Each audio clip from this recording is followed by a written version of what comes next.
Committee will come to order. The committee meets today to consider two nominations. We will speak with Lieutenant General Joshua Rudd, who has been nominated to be Commander of the United States Cyber Command, Director of the National Security Agency, and Commander of the Central Security Service. We will also consider the nomination of Lieutenant General Frank Donovan to be the Commander of the United States Southern Command. I welcome our nominees and their families, and I'd like to extend my gratitude for their continued willingness to serve our nation.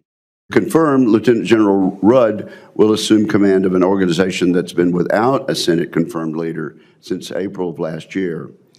U.S. Cyber Command is our first and last line of defense in the cyber domain. It is largely invisible to the American people, but every day, men and women of Cyber Command defend the U.S. from attacks by our adversaries. This is not a theoretical threat. This is an ongoing fight occurring right now, even as we speak. Our adversaries intend to move against us in the cyber domain, and they're investing in technology that makes their aggression increasingly difficult to detect, to defend against, and to deter. We see this challenge manifesting in the homeland, where our critical infrastructure remains vulnerable to sophisticated attacks. We see it globally, where there's still a great deal of work to do to posture Cyber Command for a fight in the Indo-Pacific.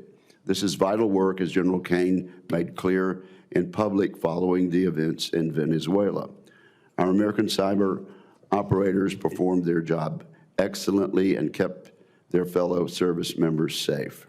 I look forward to hearing from Lieutenant General Rudd about how his experiences will inform his plans for Cyber Command as he takes the helm during this critical time. Lieutenant General Donovan has been nominated to serve as the commander of U.S. Southern Command.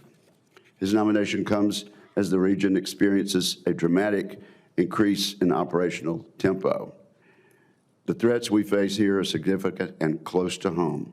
South American cartels traffic drugs that kill more than 100,000 Americans annually. These networks are not only criminal enterprises, but are sophisticated, well-armed actors that undermine regional stability, fuel violence, and directly harm public safety in American communities. Three of our greatest adversaries, Russia, China, and Iran, are coordinating to counter U.S. commercial, political, and security interests in South America. They're doing so under our noses. Together, they exploit corruption, and they partner with authoritarian regimes in the Western Hemisphere, hoping to gain strategic economic success, intelligence footholds, and political leverage close to U.S. territory. Across South America, the Chinese influence threatens U.S. interest by controlling critical infrastructure, telecommunication systems, and ports. China has used large-scale purchases of critical materials, such as copper, oil, and lithium, to deepen economic dependence and to limit U.S. access. China has also successfully persuaded multiple countries in the region to switch diplomatic recognition from Taiwan to the People's Republic of China. This would chip away at Taiwan's international standing. Most troubling, China has expanded defense cooperation with arms sales, police training, and space and cyber partnerships, all to the detriment of our country. Similarly, Russia has deepened security relations with authoritarian regimes in Venezuela, Nicaragua, and Cuba.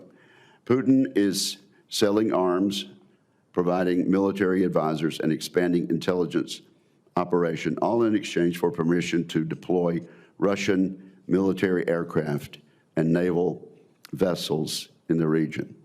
Moscow has exploited local corruption to access the global financial system, to evade U.S. sanctions, and to sustain its brutal campaign against the Ukrainian people. Iran has long used Hezbollah and affiliated networks in parts of South Africa to help with fundraising, with money laundering, and with illicit trafficking. These moves help fuel their terrorism operations around the world. So we have a lot to talk about today. It's clear our adversaries in South America represent a direct threat to our interests. It's time we restore U.S. primacy in our own neighborhood. I fully support the ongoing efforts of the Trump administration to pursue tougher counter-drug strategies.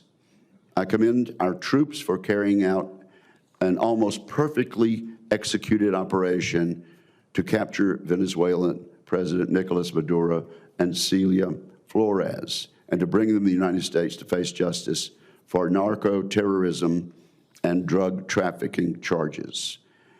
These actions send a clear signal to Russia, China, and Iran, and to the authoritarian regimes in South America who give them a foothold in our hemisphere.